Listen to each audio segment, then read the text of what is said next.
I was holding a bowl of mashed potatoes when my father looked straight at me and said, "Some people bring value to a family, and some people are just useless." The room erupted in laughter like he'd just delivered the punchline of a Christmas joke. I stood there in that glowing dining room, garlands on the mantel candles flickering the Maine winter, pressing frost against the windows. And for a moment I honestly thought the sound I heard was something breaking on the table. But it wasn't the china. It was something inside me. I had told myself all week, all year, that I could get through one more holiday, one more dinner, one more night of pretending I belonged at a table where I was always placed at the far end, half visible, half forgotten. And as their laughter rolled over me, my sister's bright cackle, my aunt's polite giggle, the cousin's snorts, I realized this was the moment I would remember for the rest of my life. The moment I finally asked myself the question I'd been too afraid to say out loud. Why am I standing here letting them do this to me? The fork in my hand felt heavy. My breath felt heavier. I slid into the only open seat at the far corner, the one no one ever chose unless forced. The cranberry sauce was being passed around. No one looked in my direction. Snow was falling softly outside, blanketing the town in silence, but inside that room everything felt too loud, too sharp. My father, Robert Caldwell, lifted his glass and began his usual toast gratitude blessings, the joy of family. But every word felt like it was aimed at everyone except me. Sophie. My sister sat near his left elbow in a deep green dress that shimmered like she'd been cut from the same cloth as the lights on the tree. Dad asked about her new job promotion, about the company trip she'd taken, about her plans for the new year. Everyone leaned in with admiration as though she were the center of the holiday itself. When his eyes drifted toward me, they skimmed past my face like I was part of the wallpaper. He didn't ask about the tutoring work I'd been doing to make ends meet, or how I'd been struggling since losing my apartment. He didn't ask anything at all. The smell of roasted ham and cloves filled the room thick and homey, but it only made the weight in my chest heavier. My mother passed me the carrots without looking directly at me, her smile thin and brittle. I kept my gaze low. I had learned a long time ago that if I stayed quiet enough, small enough, maybe the night would pass without incident. But this night wasn't going to pass quietly. I felt it in the tightening of my ribs, in the low hum of my pulse, in the way Dad's tone sharpened when he looked across the table at me. The same tone he used when I was 12, and he told an entire room that my science fair project was cute, but nothing special. The same tone that told everyone who mattered which daughter he valued and which one he didn't. He raised his glass again, looking directly at me this time. Some people, he said, are born to carry this family forward. And some, his mouth curled, some just take up space. Silence hit like a physical force. Then laughter, loud and bright and cruel. My fork slipped. The tiny metallic clatter seemed to slice through the room, but no one paused. No one asked if I was all right. Not even Mom. That was the part that burned deepest, the ease with which they let the moment pass, as though humiliation were just another holiday tradition. I pushed my chair back. The legs scraped across the hardwood floor, a sharp sound that barely cut through the conversation. I didn't make a speech. I didn't defend myself. I didn't ask anyone to stop laughing. I simply stood up, placed my napkin beside my plate, and walked toward the doorway. I passed the wreath hanging over the archway, the pine needles brushing my arm.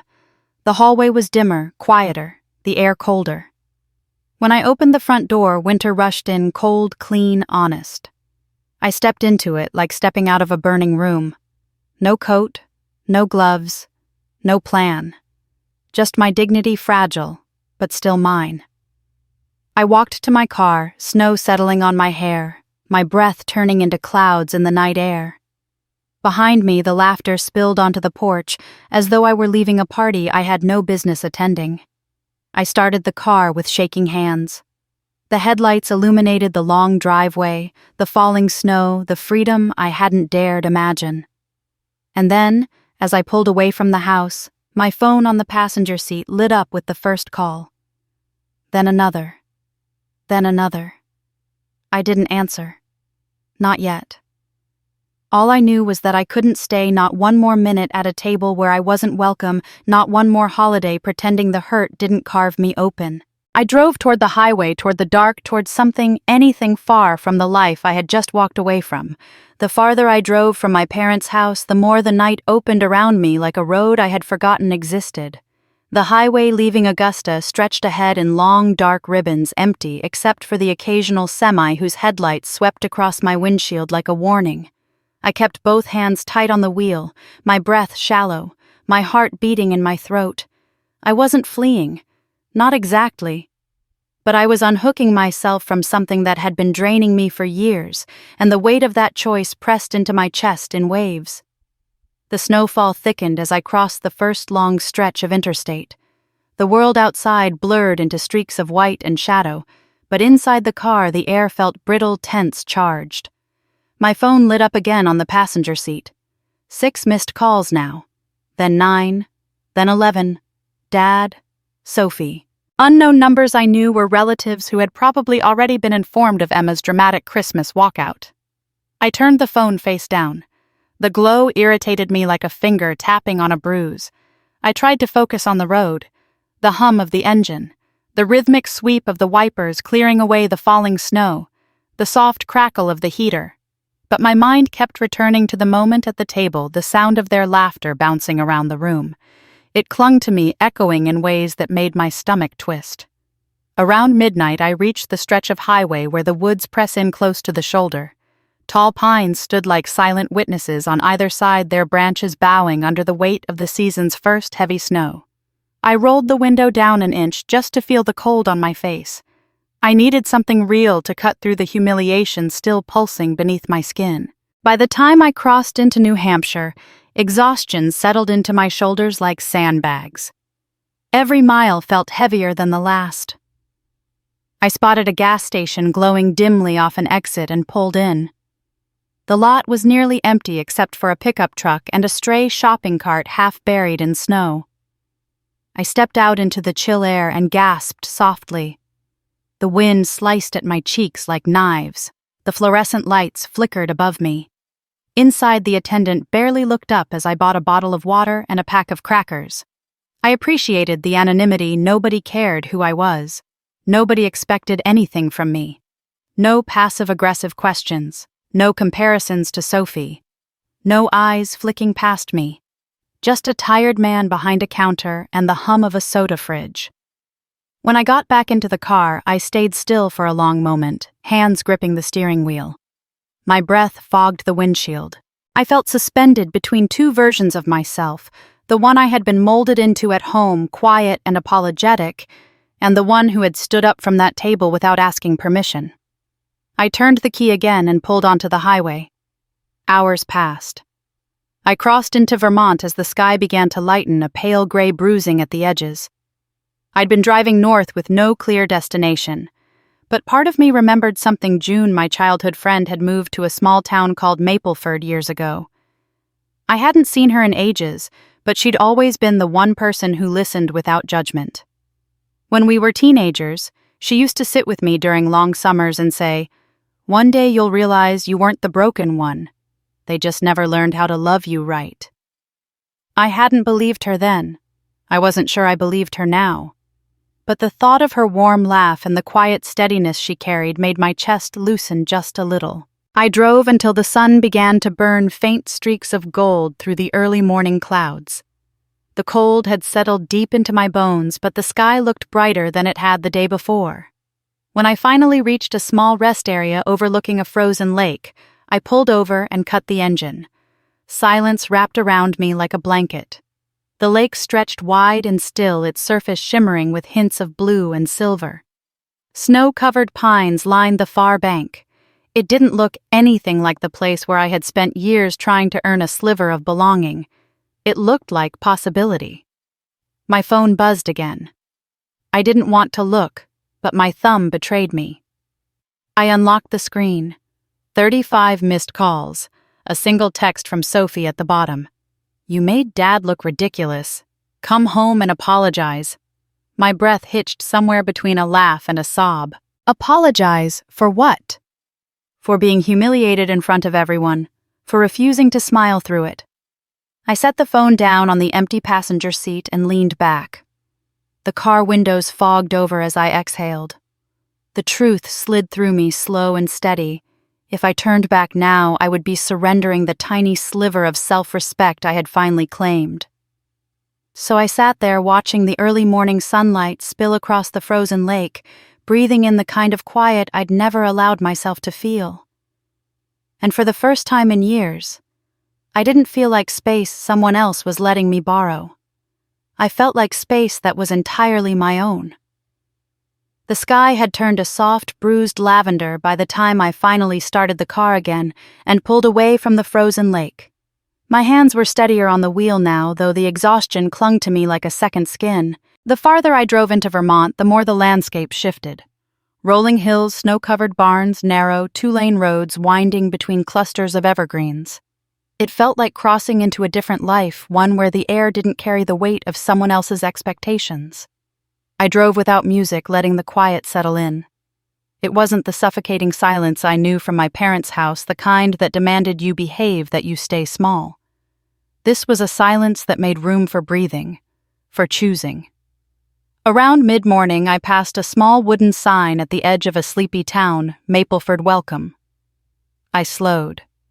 I didn't remember much about the place, only that June had moved here after grad school to teach third grade. She used to send me photos kids in paper hats at Thanksgiving, plays art projects, taped across classroom walls, the little house she rented with the green shutters.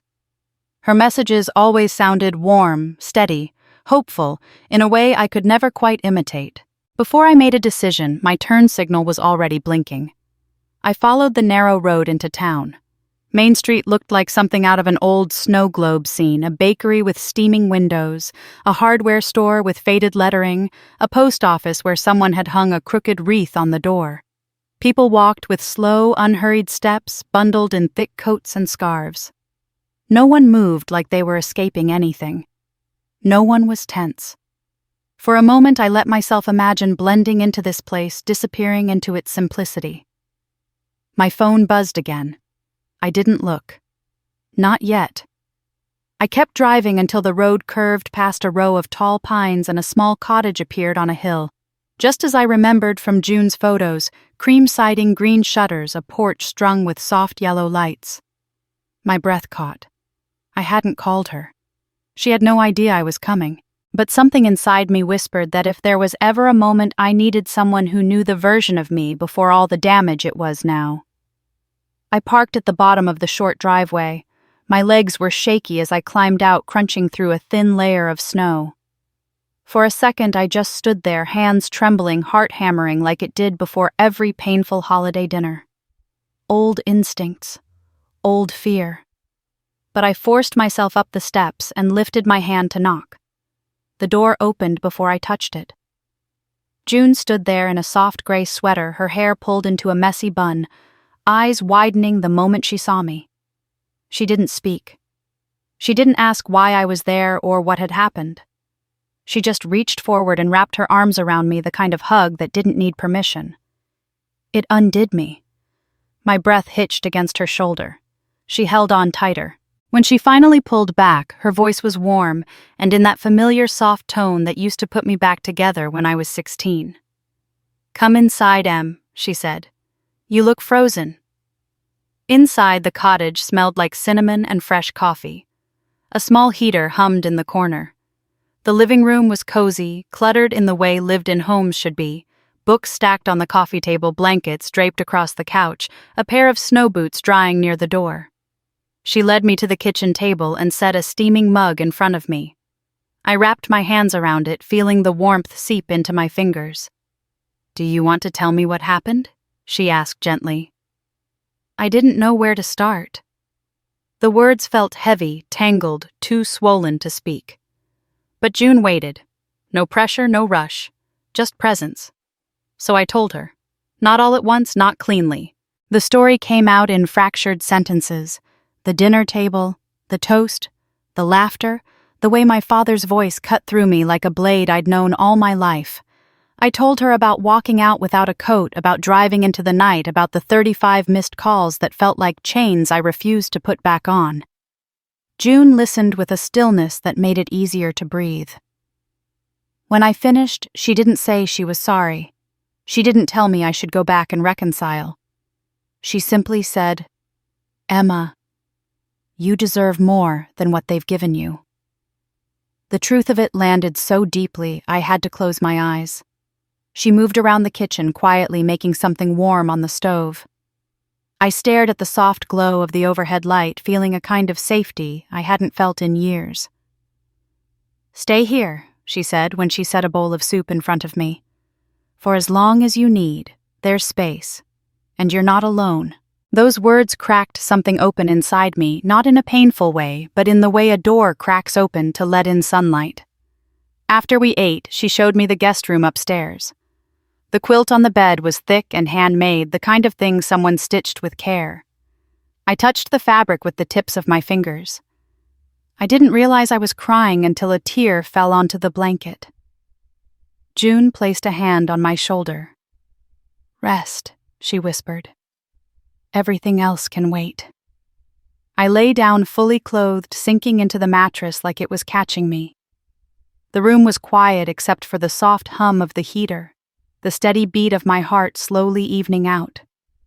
For the first time since walking out of that house, I felt like I wasn't drifting. I felt like I had landed. I woke to the sound of floorboards creaking softly somewhere downstairs, and the faint smell of coffee drifting up through the vent.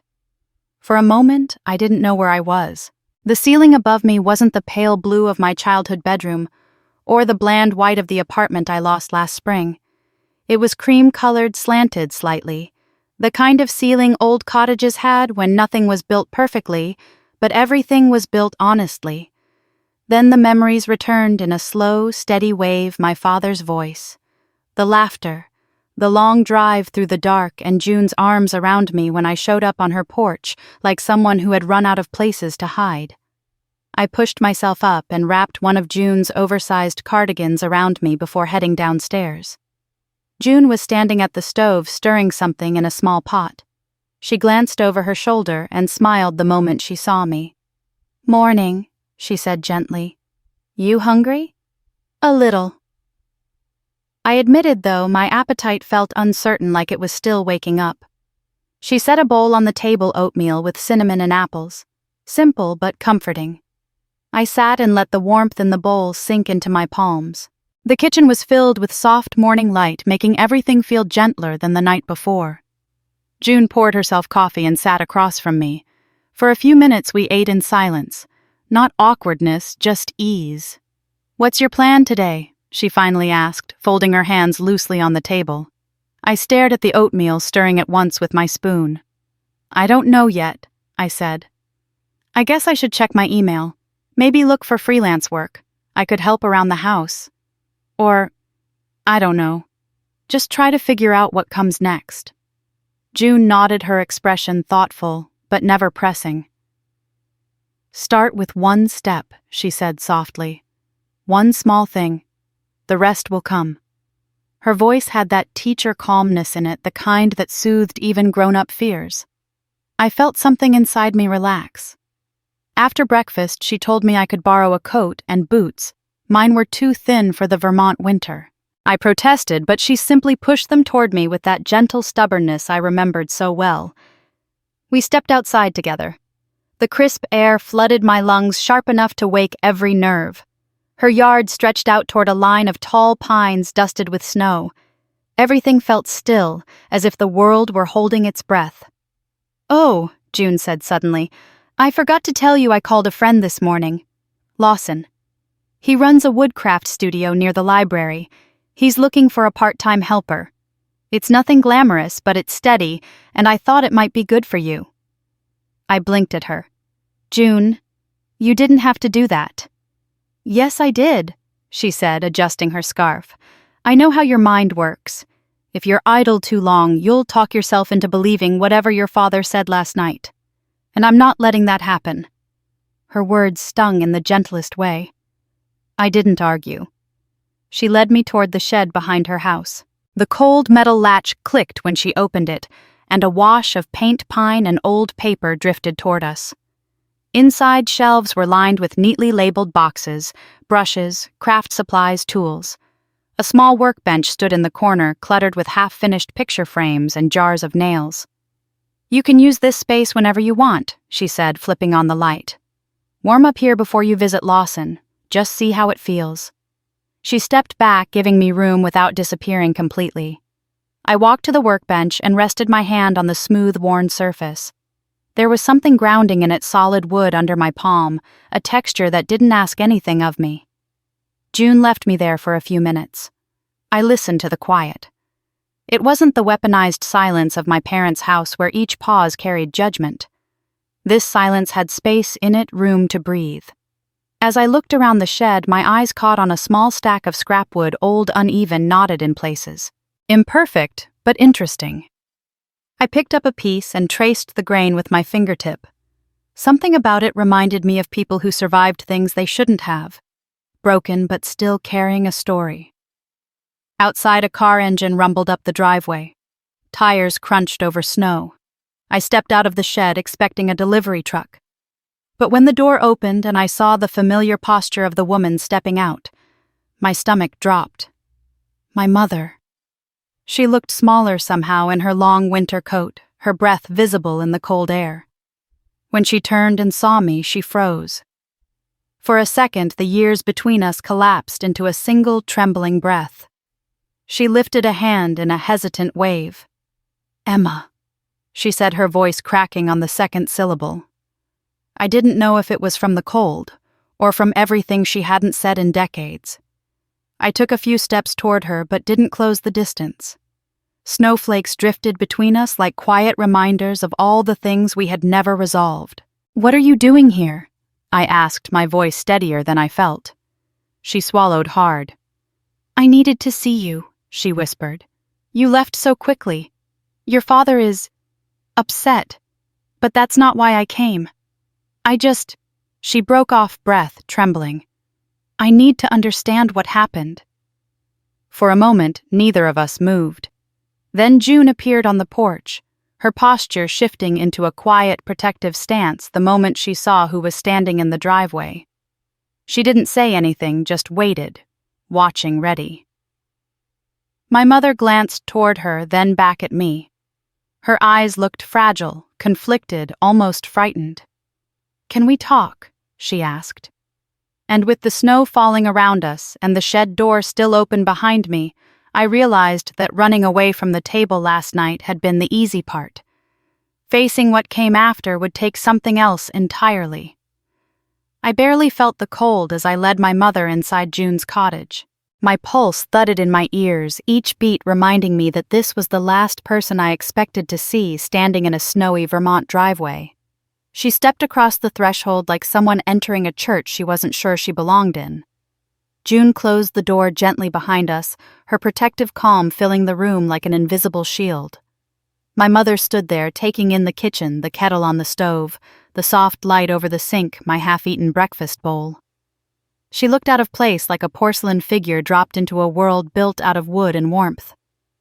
"You look tired," she said softly. I could say the same, I replied. She sat at the kitchen table, her hands clasped tightly in her lap. I took the chair across from her, needing the distance. June moved quietly around us, warming water, giving us something to hold without forcing conversation.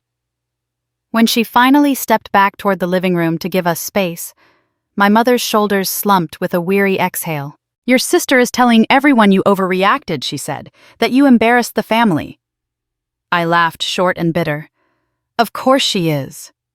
Mom winced, eyes flicking down like she wasn't sure if she was allowed to look directly at me. "Emma, your father's words hurt you. I know that, but sometimes things come out wrong in moments like that." I stared at her. He looked right at me and called me useless. In front of everyone. She flinched. A tremor of guilt passed across her face. For a moment she looked smaller, like the truth itself had shrunk her. "He didn't mean," she began. "Yes, he did," I said quietly. "He meant it down to the bone." Silence hung between us, heavy and honest. The wind rattled the windows, shaking loose a few flakes of snow from the roof. When she finally lifted her gaze, her eyes were wet. "I just want to understand you," she whispered. "I want to understand what made you walk out." I didn't raise my voice. I didn't list every insult, every dismissal, every time she watched him speak to me like I wasn't worth the breath it took to say my name. I simply said I left because I didn't want to disappear anymore. A tear slid down her cheek. She brushed it away quickly, embarrassed by her own emotion. "I didn't notice," she said. "I didn't see how small you'd become over the years." Hearing her say it out loud hurt more than I expected. That was when June stepped back into the room, setting a glass of water in front of my mother like a quiet truce. She didn't interrupt. She simply stood there, a steady presence, reminding me I didn't have to navigate this alone. Mom took the glass, holding it with both hands. "Your father is furious," she whispered, voice trembling. "He says you humiliated him. He says you should never have walked out like that." "And you?" I asked. She looked tortured by the question. The part of her molded by my father warred with the part that had followed me here. Finally, she shook her head. It was a small movement, but it cost her something. "No," she said. "I don't believe that." I felt something unclench inside me, not trust, not forgiveness, but the faintest easing of a wound that never healed properly. Mom pressed her fingers to her lips. What do you need from me?" The question stunned me. I couldn't remember the last time anyone in my family had asked me that. I didn't sugarcoat my answer. "I need distance. I need you to stop asking me to smooth things over. If I matter to you, that can't be tied to Dad's comfort." She closed her eyes like the truth stung. Maybe it did. After a long silence, she whispered, "Can I call you just me?" Not with him listening. I nodded. "We can try. But the moment you turn our conversations into updates about him, I'll hang up." She accepted that with a small broken nod. June stepped forward and offered her a tissue, her voice soft. "She's safe here. She's figuring things out. Let her breathe." My mother looked around the little kitchen again, and something in her expression softened. I can see why she whispered. She stood slowly, pulling her coat tighter. "I have to drive back before the roads get worse." At the door, she hesitated. Then she reached out and hugged me. It wasn't tight or fierce. It was uncertain, tentative. But it was more effort than any holiday embrace she'd given in years. "I'm sorry I didn't see sooner," she murmured into my shoulder. "I'm sorry I kept waiting for you too," I said. When her car disappeared down the snowy road, I let out a breath I didn't realize I'd been holding. The ache in my chest wasn't gone, but it felt different, like grief and hope trying to coexist. June handed me a mug of tea.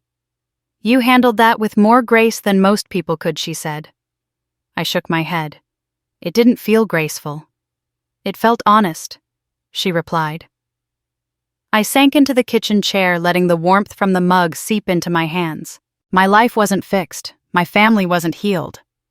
But for the first time in a long time, I felt like I belonged somewhere. Maybe not forever, but for now. And for now was enough to keep breathing. I didn't sleep much that night. Every time I closed my eyes, I saw the unfinished round tabletop leaning against the wall in Lawson's workshop, its smooth surface catching the light like it was waiting for someone to see it. By dawn, I gave up on sleep entirely. I slipped out of bed, pulled on the oversized cardigan June had left on the dresser, and sat at the little desk by the window with a notebook and a dull pencil. The house was quiet, except for the soft hum of the heater and the distant crackle of branches settling under fresh snow. I opened the notebook to a blank page and let the pencil hover. The round shape appeared almost on its own, one line, then another, then the curve of a central column. My hand shook a little, not from fear this time, but from a strange, rising excitement. I drew again, refining the shape. A circle with no head. A table where every seat meant the same thing. As the lines formed across the page, an old memory surfaced with startling clarity. I was 8, sitting at the kid end of the table, while my father sat like a throne at the opposite end, carving the turkey with slow precision. Sophie sat beside him, small and perfect and adored. I remembered leaning too far forward once, eager to hear the grown-ups talk, and my father saying, "Sit back, Emma. Your seat shows your worth." I stopped drawing and pressed the pencil hard into the paper until the lead snapped. It took a minute before I could breathe evenly again. Downstairs, June's footsteps creaked across the floor. She found me bent over the notebook pages covered in circles and half-finished sketches. "You've been busy," she said, her voice warm with that soft curiosity she always had. "I couldn't stop thinking about it," I admitted. She studied the sketches with unexpected seriousness. "Emma, this could be something real." I didn't know how to respond to that. Recognition felt foreign, trust even more so. June handed me a mug of coffee and rested a hand on my shoulder. "Whatever this is," she said, "don't talk yourself out of it." Later that morning, bundled in borrowed boots and a coat too big for me, I walked through the snow to Lawson's workshop. The sky was pewter gray, the kind of winter light that swallowed shadows. The windows of the woodshop glowed warmly like a quiet invitation. Inside, Lawson was tightening clamps on a half-finished chair. He nodded when he saw me. Not surprised, not questioning. Just steady in a way that made something inside me settle. I brought something, I said, holding out the notebook. He wiped sawdust from his hands and flipped it open. His eyes traced the lines slowly, thoughtfully. The silence stretched just long enough for my stomach to knot. Finally, he looked up. "You're designing for people," he said, "not for power." The breath I didn't know I was holding slipped out in a shaky exhale. He tapped the corner of one sketch. This idea matters. If you want to try building a small prototype, you can use the back corner. There's spare wood there." For a moment, I just stared at him. No skepticism, no belittling, no cute idea, but you're probably not capable. Just quiet belief. "Really?" I whispered. "Start when you're ready," he said. My hands trembled as I gathered pieces of scrap wood, uneven, knotted, imperfect. I liked them immediately. They felt familiar. Survivors in their own way. As I sanded the first curved edge, the steady rhythm calmed the storm in my chest. The vibration in my palms felt like a heartbeat, mine, not the one I had inherited from a house that told me I was too much and not enough at the same time. The workshop door creaked open around noon. Mrs. Daly from the bakery stepped in, her cheeks pink from the cold. She carried a paper bag and set it on the counter. "Thought you all could use something warm," she said, eyeing my project. "What's that you're making?" "A table," I replied hesitantly. "One without a head." She tilted her head. "Wish I'd had one of those when my kids were young. Might have saved us a lot of shouting." I didn't know how to explain how deeply her offhand comment struck me. A little later, Ellie, one of June's quietest students, peeked in after school. She hovered near the doorway until I waved her over. Her eyes widened when she saw the sketches. If families sat like that, she whispered, maybe no one would talk over me. It hit me harder than she could have known. Maybe this wasn't just for me. By late afternoon, my hands were sore, my hair dusted with sawdust, and a small semicircle of shaped wood sat on the workbench. I couldn't stop staring at it. Lawson walked over, studying my progress.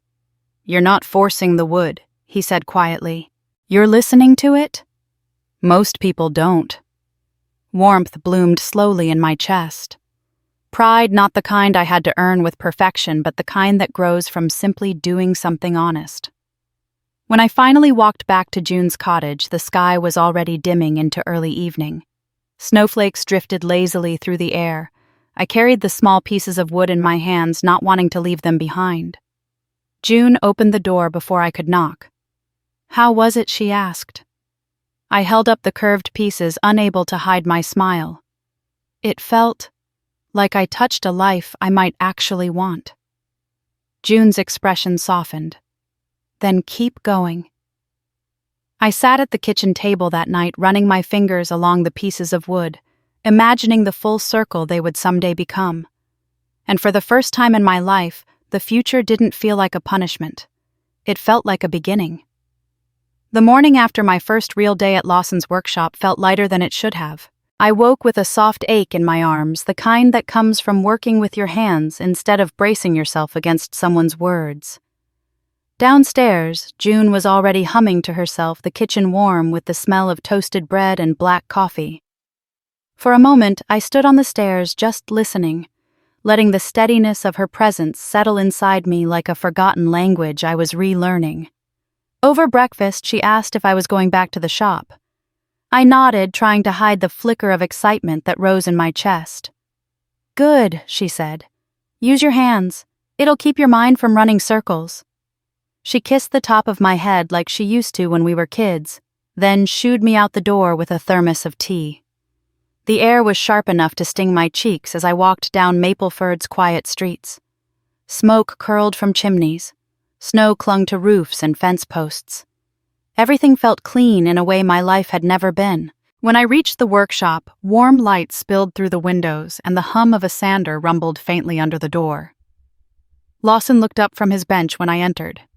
He gave his simple nod, the closest thing he had to a smile, and said, "Ready to keep going." There was no question in his voice, only invitation.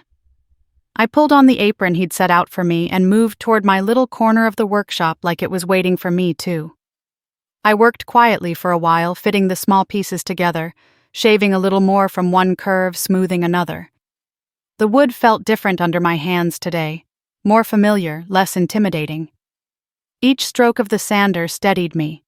Each curl of sawdust that fell to the floor felt like something loosening inside my chest. I didn't hear the door open at first. It wasn't until the cold air brushed my neck that I looked up. My breath stopped. My mother stood in this entrance of the workshop, snow clinging to her coat, her eyes wide with something like fear and relief tangled together. She took one hesitant step inside. "Emma," she said quietly, like she wasn't sure she had the right to say my name here. For a moment, I couldn't speak. I could barely move. Something in me braced not for anger but for collapse. The old instinct to shrink, to make myself small and easy, flared hard. Lawson looked between us, then wiped his hands on a cloth. "Take your time," he murmured to me before slipping into the back room, giving us space without disappearing entirely. My mother stepped closer, fingers twisting the edge of her scarf. "I had to see you," she said. "Your phone. You weren't answering, and after what happened, I know I cut in. I didn't mean for it to sound sharp, but it did." She swallowed.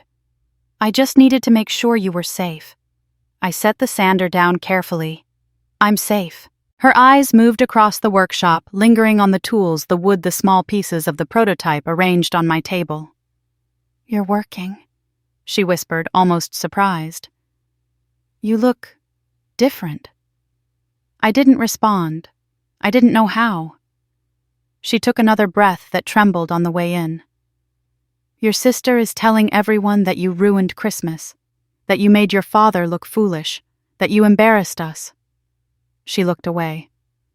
"But that isn't what I saw." I gripped the edge of the table.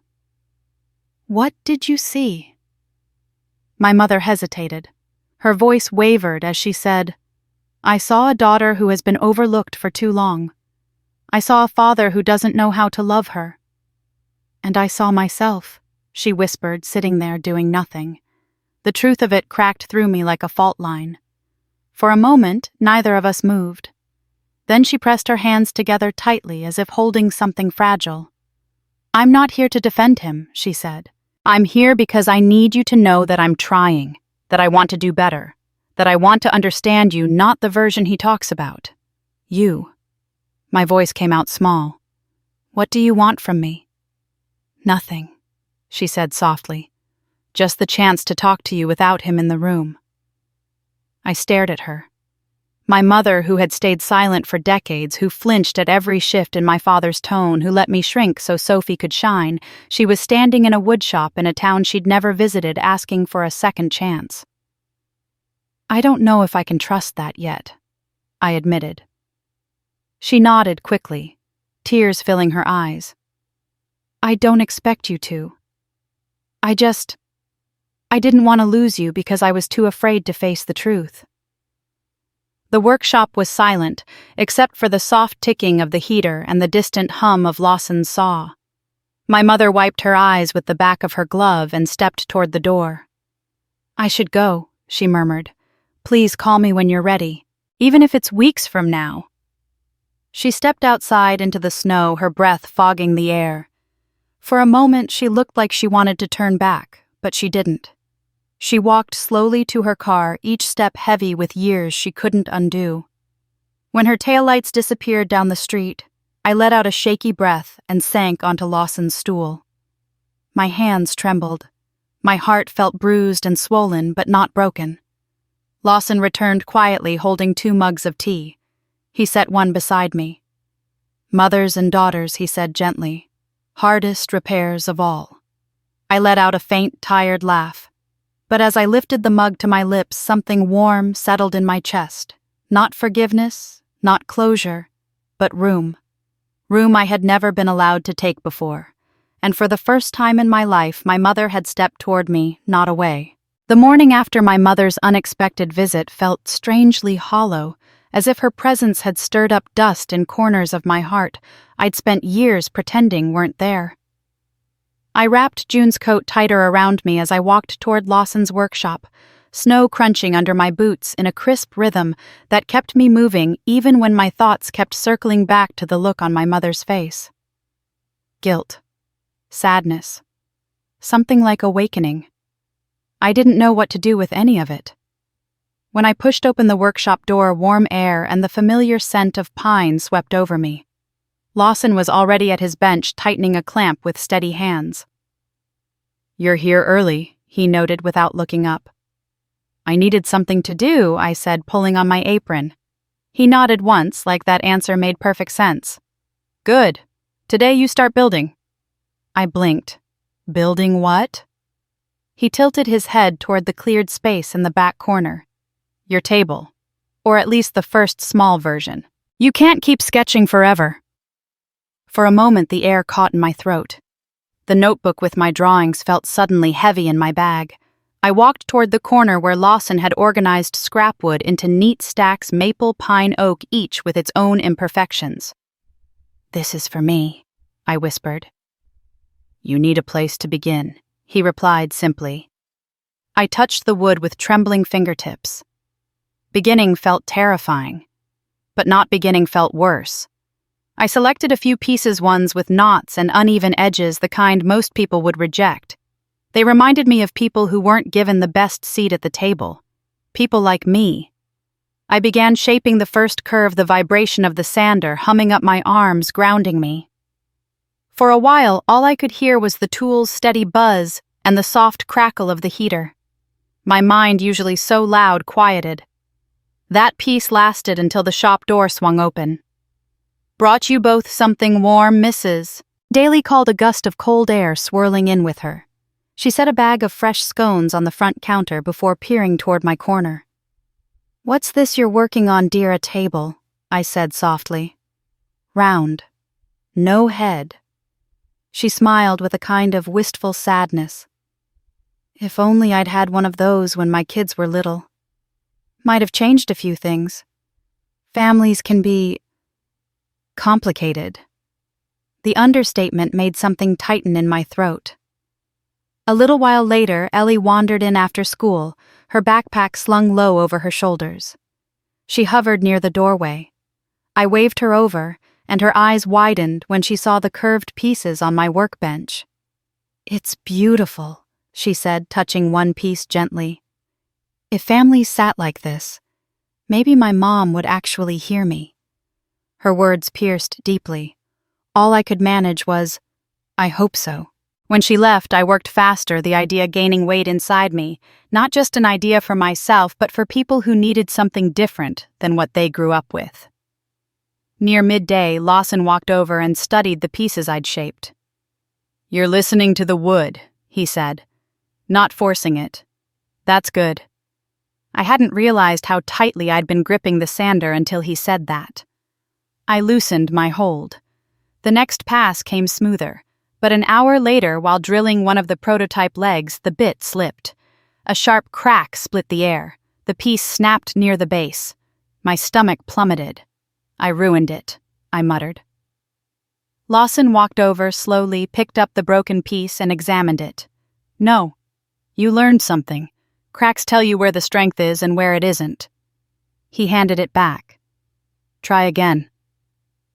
Something about the way he said it, calm, almost fatherly, without the cruelty, untangled a knot inside me.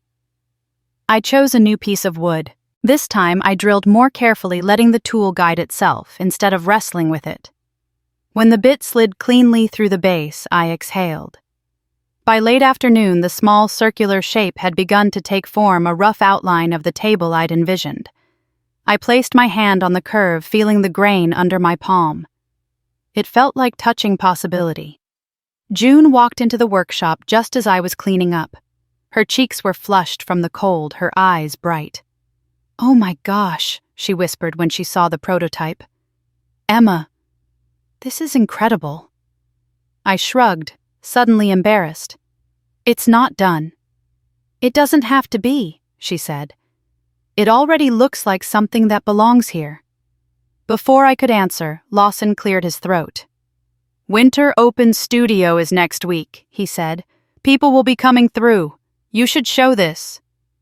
My heart lurched. Show it? As in display it? You made something meaningful. Let them see. I stared at the little table.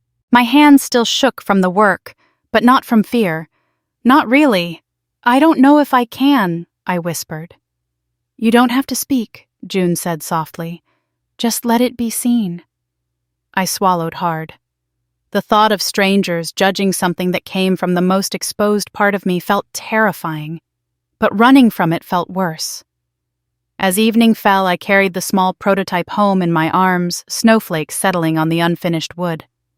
At June's kitchen table, I set it down and traced its edges again and again. "It's just the start," I whispered. My phone buzzed on the table beside me. A message from Sophie flashed across the screen. "He knows where you are."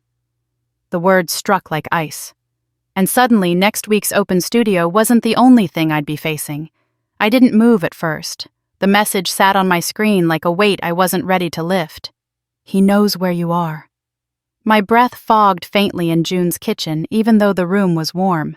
The little prototype table sat between us like a fragile truth I had only just grown brave enough to touch. Now it felt suddenly breakable again. June walked in from the hallway, her hair still damp from the shower.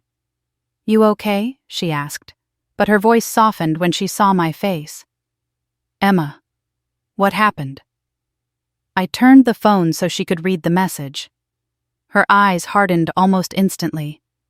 "Of course he does," she said.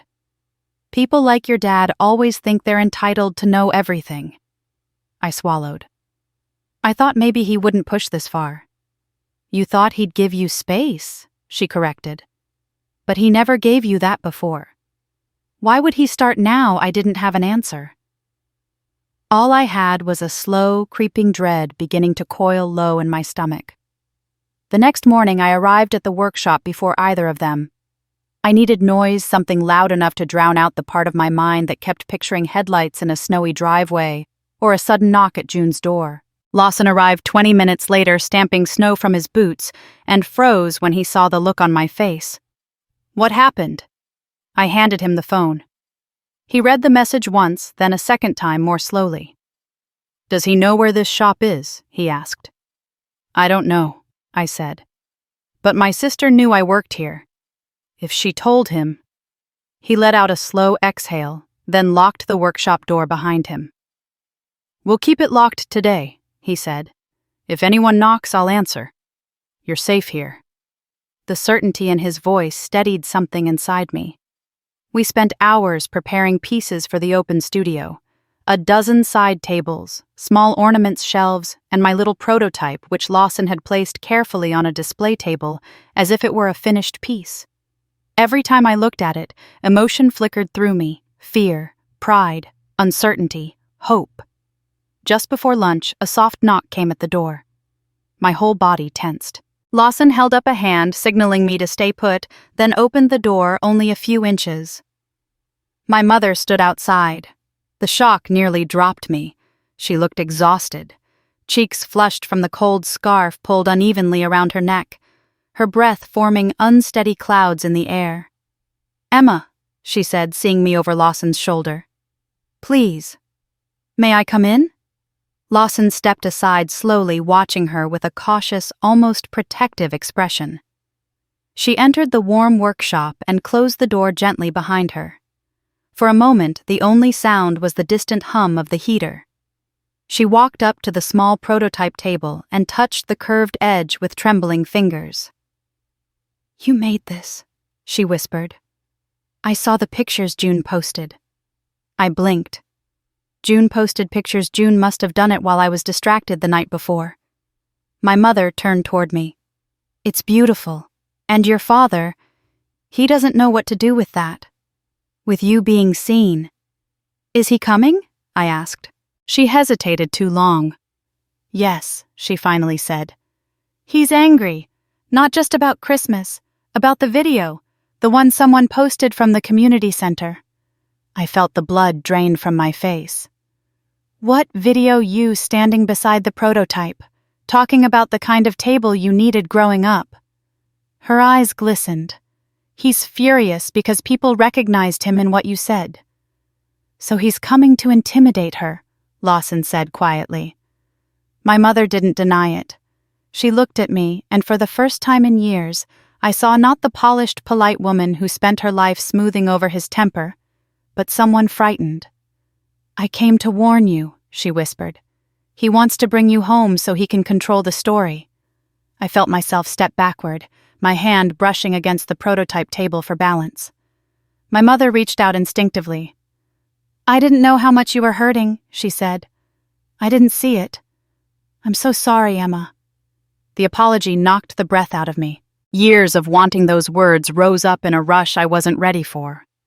Before I could speak, another knock rattled the door louder, sharper. We all froze. Lawson's jaw tightened. June had just arrived and stood near the back, clutching her tote bag like a shield. The knocking came again. "Emma." A voice boomed from outside, deep, familiar, commanding. "Open the door." My knees weakened instantly. My mother grabbed my arm. "Don't," she whispered. "Don't open it." Lawson moved toward the door with a steadiness I envied. "You are not obligated," he murmured to me. The third knock shook the hinges. "Emma. We're going home. Now." I closed my eyes, breath trembling. The room felt too small, too warm, too loud with silence. Emma, Lawson said quietly, "Do you want to speak to him?" I opened my eyes. "No," I whispered. "Not like this." My mother exhaled with visible relief. Lawson stepped to the door but didn't open it. "She's not available," he said firmly. "You have no right to keep my daughter from me, and you have no right to barge into her life whenever you please." A long, dangerous silence followed. Finally, the voice outside spoke again, lower, colder. "You can ignore me now, Emma, but you won't ignore me forever." The crunch of boots in snow slowly faded until the street fell quiet. I sank into a chair, the trembling starting in my hands first, then spreading through my whole body. June rushed to my side, placing a steadying hand on my back. My mother stood beside us, torn between guilt and fear. Lawson locked the door again before turning back to me. "He'll be back," I said. "Yes," Lawson replied. "But next time you won't be standing alone." For the first time in my life, I believed that might be true. The sun hadn't risen when I woke the next morning, but my body felt alert, wired, as if my nerves had been strung too tightly overnight. June was already downstairs making coffee, the soft clink of mugs drifting up the staircase. When I walked into the kitchen, she slid a mug toward me without a word. She didn't have to ask how I slept. We both knew the answer. My mother had left shortly after my father stormed off, promising to call me later. I could still picture her silhouette moving through the snow, small, fragile, heavier than I remembered. The image stayed with me through the night, tugging at something between grief and hope. But my father's voice outside the shop, that lived louder. "I'm going to the studio," I said, wrapping my hands around the warm mug. June hesitated. "Do you want me to come with you?" I shook my head. "I think I need to be there, to keep moving." She touched my wrist gently. "Then at least let me drive you." We rode through the quiet morning streets, the sky a pale violet as dawn crept in.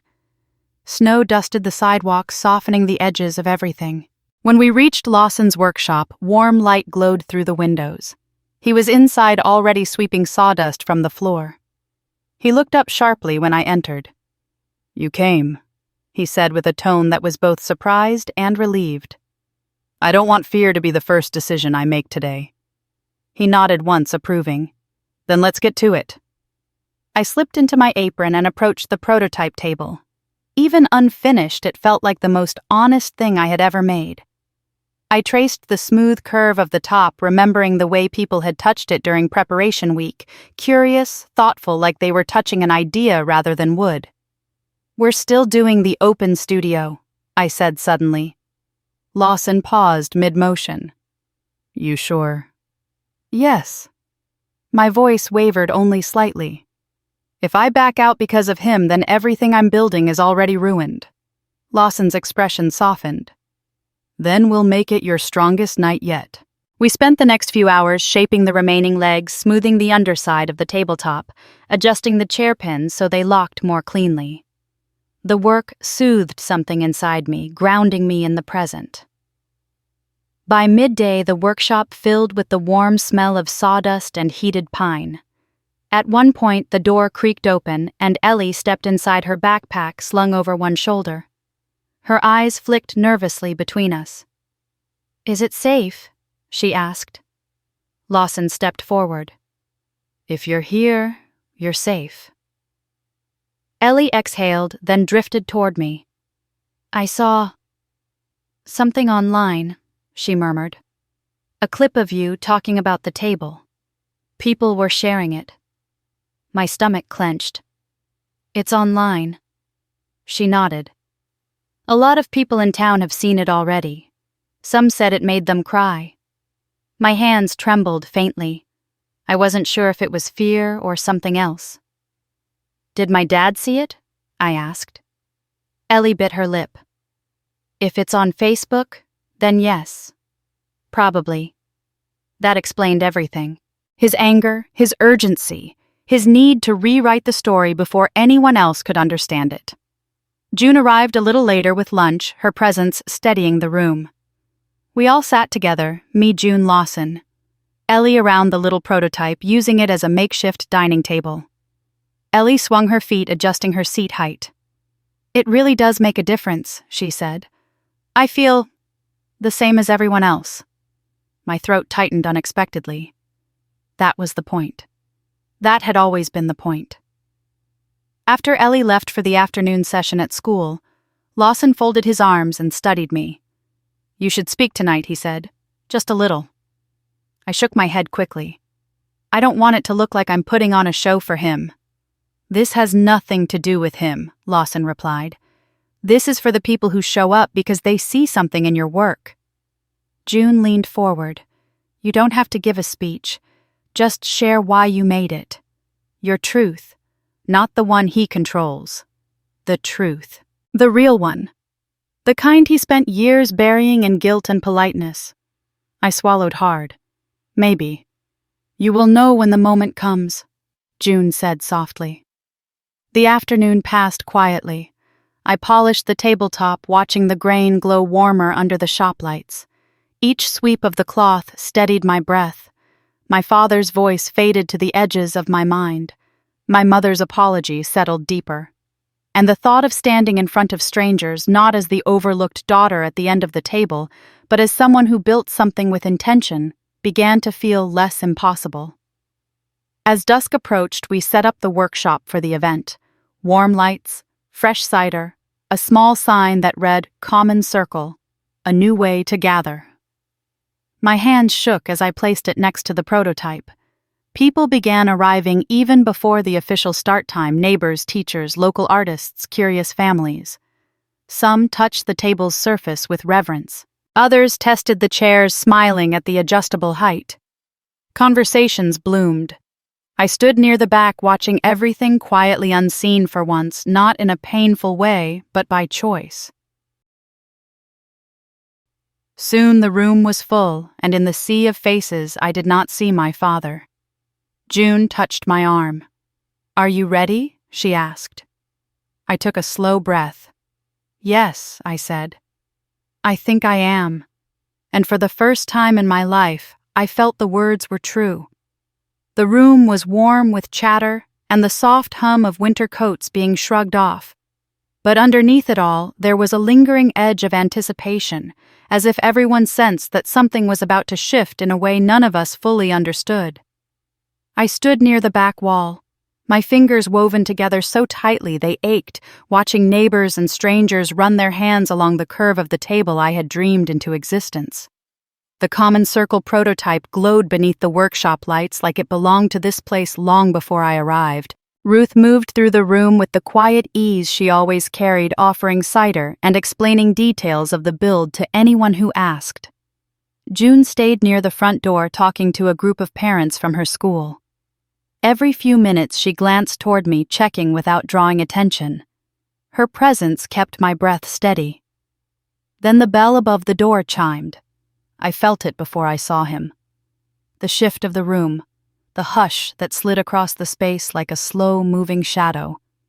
I lifted my eyes toward the entrance. My father stepped inside. He wasn't wearing anger this time, not loudly, not the way he had when he pounded on the workshop door. Instead, he carried something colder, more controlled, the kind of careful composure he used in boardrooms when he was about to tear someone apart politely. His coat hung heavy on his shoulders, frost clinging to the fabric. He scanned the room slowly, his gaze brushing across the crowd, landing on the table, then finally on me.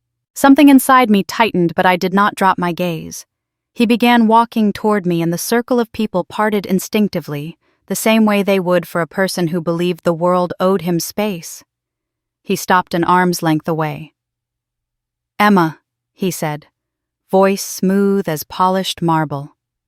"Quite the display." I heard June approach behind me, felt her presence at my back. Ruth moved closer too, though she pretended to be adjusting the lights. "This isn't a display," I said, keeping my tone even. "It's a demonstration of something I'm building." His eyes flicked toward the prototype. "A table." "Not just a table," a soft voice said beside him.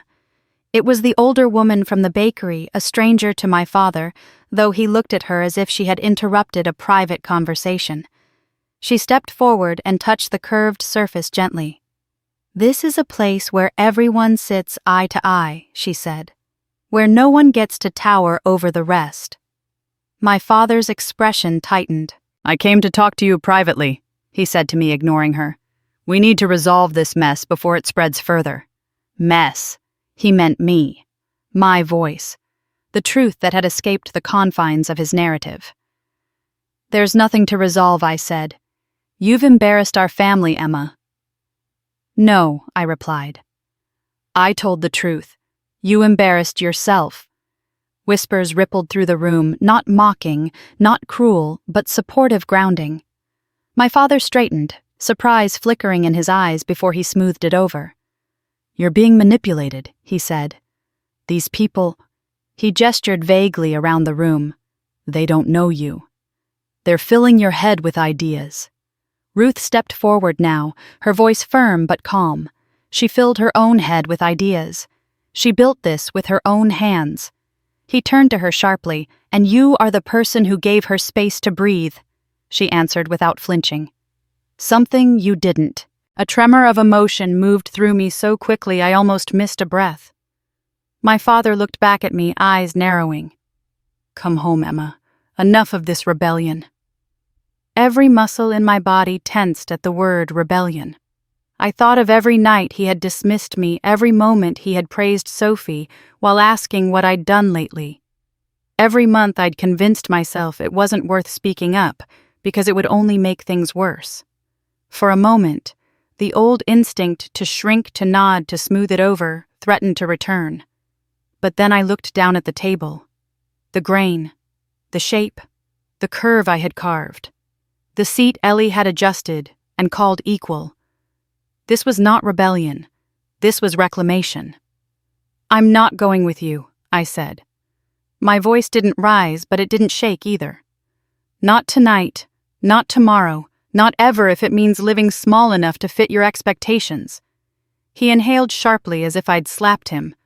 "You're my daughter," he said. "You don't get to cut us off." "I'm not cutting you off. I'm creating a boundary." He scoffed. "A boundary around a piece of wood. Around strangers." "No," I whispered. "Around myself." Silence spread through the room, not heavy, but waiting, watching. "I didn't drive hundreds of miles to be dismissed," he said. "You didn't drive hundreds of miles to see me," I replied gently. "You drove here to silence me." His jaw clenched. His gaze sharpened. For a moment he looked like he might argue further. But then his eyes drifted across the room to the people standing in a loose circle, their postures calm, their faces steady, their presence unmistakably united. He wasn't the tallest voice here. He wasn't the center. He wasn't the head of this table. And he knew it. His jaw worked once. Then he gave a tight nod like someone conceding a round he hadn't expected to lose. "This isn't over," he said quietly. "I know," I replied. "But neither am I." He turned, pushed through the door, and disappeared into the falling snow. The bell chimed softly behind him. For a long moment I just stood there, breath trembling, heart pounding, the room suspended in a strange, gentle quiet. Then slowly the crowd closed in, not to suffocate, but to surround, to support. The older woman touched my arm. "I don't know your father," she said softly, "but I know courage when I see it." June wrapped me in a fierce hug. Ruth squeezed my hand. And standing there in that warm, crowded workshop under soft lights and the scent of sawdust, something inside me finally unclenched. I was not wasted space. I never had been. And I would never believe that lie again. When the door closed behind my father and his footsteps dissolved into the snow, the workshop slowly began to exhale. It wasn't loud. No one clapped or cheered. Instead, the air warmed with a quiet kind of relief, the way a house settles after a long storm finally moves out to sea. I stood there a moment, letting the silence wrap around me, letting my pulse catch up with everything that had just happened. My hands were still trembling, not from fear now, but from the strange weight of reclaiming something I never thought I'd get back. June reached me first, slipping her arm around my shoulders and pulling me into a hug that felt like a deep breath. "You did it," she whispered. "You finally said the thing you've been afraid to say your whole life." I didn't answer right away. I just leaned into her, the tension leaving my body slowly like thawing ice. Ruth stepped closer, her expression softening. "You stood your ground," she said, "and you didn't have to shout to do it." The truth of that struck deeper than I expected. I wasn't used to being heard unless someone else raised their voice. Tonight I had been heard because I held mine steady. People lingered after my father left, stepping up to ask quiet questions about the table or to tell me how much the design meant to them. One man said it reminded him of the way he used to wish his family would gather without anyone claiming the head seat. A teenage girl said she wanted one for her art club because she hated how the louder kids always stole the conversation. A retired couple asked if I'd ever considered making a larger version for community centers. Every story felt like a small thread weaving into something bigger than I had imagined. When the last guests finally drifted out into the snowy night, Ruth helped turn off the lights while June swept loose sawdust into a small pile. I stood beside the prototype, running my fingers along the smooth surface one more time. "I didn't expect this," I said softly. Ruth gave a short laugh. Most good things start that way. We locked up the shop and June drove us home through quiet streets dusted with fresh snow. Light spilled from porch windows and wreaths glowed on doors like tiny safe harbors. I watched them pass, thinking about how many years I'd tried to build a harbor inside a house that only ever pushed me to the edges. Inside June's home, the heat kissed my face. I hung up my coat, slipped off my boots, and sat at the kitchen table where the first idea for the common circle had taken shape. The notebook still lay there, pages full of sketches and smudges. When I opened it, the page with the earliest drawing, the uneven circle, the shaky lines, the notes scribbled in the margin, felt like a photograph of a former version of myself. "You should keep going," June said from the stove, warming tea. "This doesn't end tonight." "I know," I answered. And I did know. For the first time, I wasn't scared of the next step. We drank tea quietly, both of us tired in a way that felt earned, the kind of exhaustion that comes after choosing yourself over fear. When I finally went upstairs to the guest room, I paused at the window. Snow drifted sideways under the street lamps, and the world looked softer than it had in days. I imagined my father somewhere out there, stewing in anger he didn't know how to handle, trying to figure out how his quiet daughter had become someone he couldn't push back into silence. For once, thinking of him didn't make my chest tighten. Instead, I felt a kind of sad acceptance. He would either meet me in this new space or he would not. But I wouldn't shrink myself to make it easier for him. I climbed into bed, pulled the quilt up around my chin, and closed my eyes. The room held the same slanted ceiling, the same faint hum of the heater, the same gentle stillness. But I was different now. I belonged to myself. The next morning, I woke early and walked downstairs to find June already packing lunches for the week. She smiled when she saw me. "Are you going to the shop today?" "Yeah," I said. "I want to start the full-size model." "That's my girl," she replied with a grin. When I reached Lawson's workshop, he was already inside clearing space in the back corner. "If we're doing this," he said, clapping dust from his hands, "we're doing it properly." I laughed under my breath. "I guess we are." We worked all morning, sketching measurements for the full-size version, finding the right boards, choosing between maple and oak. For the first time, the table wasn't just an idea or a response to pain. It was a beginning, a direction, a life I was building board by board, choice by choice. By midday, my phone buzzed on the workbench. A message from my mother. I watched the video again. "I'm proud of you. Call me when you're ready." I felt the words settle gently in my chest. Healing wouldn't be quick or easy, but it had finally begun.